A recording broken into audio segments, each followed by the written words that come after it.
Assalamualaikum warahmatullahi wabarakatuh. Perkenalkan, nama saya Luki Adistian. Saya mahasiswa Prodi Manajemen semester 6 dengan NIM 2022 122 1103. Pada kesempatan kali ini saya akan menjelaskan jawaban UAS dari mata kuliah Teori Pengambilan Keputusan.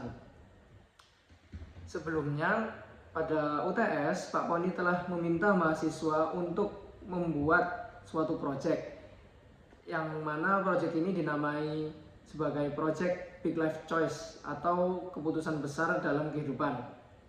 Nah, dalam proyek ini mahasiswa diminta untuk menentukan 3 keputusan besar yang kemungkinan akan mereka ambil pada kehidupan selanjutnya.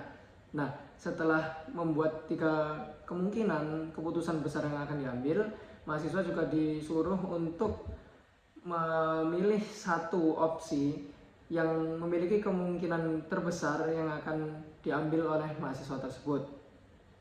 Untuk jawaban saya pada UTS kemarin, pilihan-pilihan kemungkinan besar yang saya ambil yakni yang pertama, saya akan melanjutkan usaha orang tua saya. Yang kedua, saya akan pindah ke luar negeri dan menjalankan usaha saya sendiri. Dan yang ketiga, saya akan melanjutkan S2 di Madinah.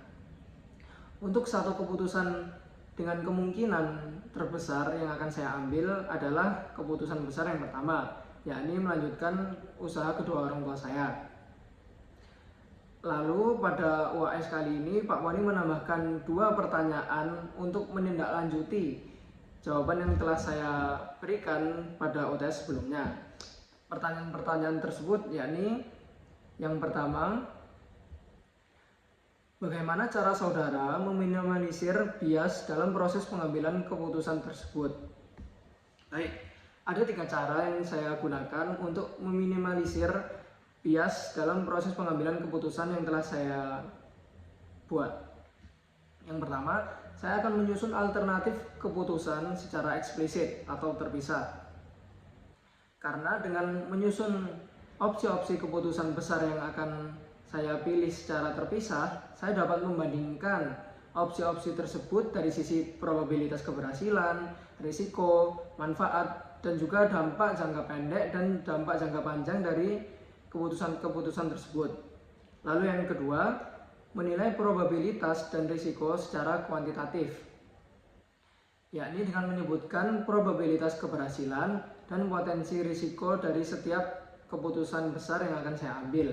Dan yang terakhir, yakni pembobotan dan scoring kuantitatif.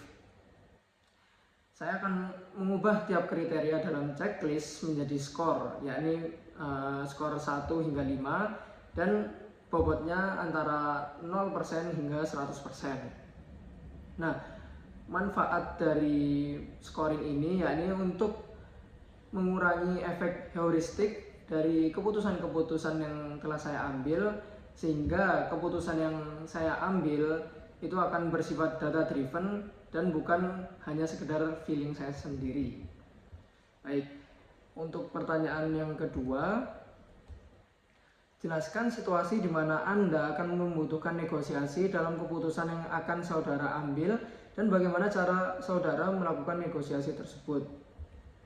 Baik, untuk situasi yang mungkin akan membutuhkan negosiasi menurut saya yakni ketika saya selesai kuliah dan memutuskan untuk melanjutkan usaha kedua orang tua saya, karena kedua orang tua saya memberikan saran kepada saya untuk mencari bidang-bidang lain yang memiliki potensi besar. Namun menurut saya lebih baik melanjutkan usaha orang tua saya karena beberapa hal penting yang sudah saya pertimbangkan di dalamnya. Untuk cara melakukan negosiasi, yang pertama saya akan melakukan persiapan dan identifikasi kepentingan-kepentingan saya. Lalu yang kedua, saya akan menetapkan batna dari keputusan yang saya ambil. Dalam hal ini, batna keputusan saya yakni dengan masuk ke perusahaan yang memiliki bidang yang sama dan mempelajari strategi-strategi apa yang mereka gunakan sebelum masuk ke dalam usaha orang tua saya sendiri. Lalu yang ketiga, saya akan berusaha untuk menjaga win-win solution. Dan yang keempat, saya akan mempertimbangkan hal-hal yang menurut orang tua saya penting dan juga yang menurut saya penting, sehingga saya dapat menemukan jalan tengah dari keinginan kedua belah pihak. Baik, mungkin segitu saja jawaban yang bisa saya berikan untuk UAS kali ini. Mohon maaf bila banyak salah kata dan juga khilaf. Kurang lebihnya saya ucapkan terima kasih. Wassalamualaikum warahmatullahi wabarakatuh.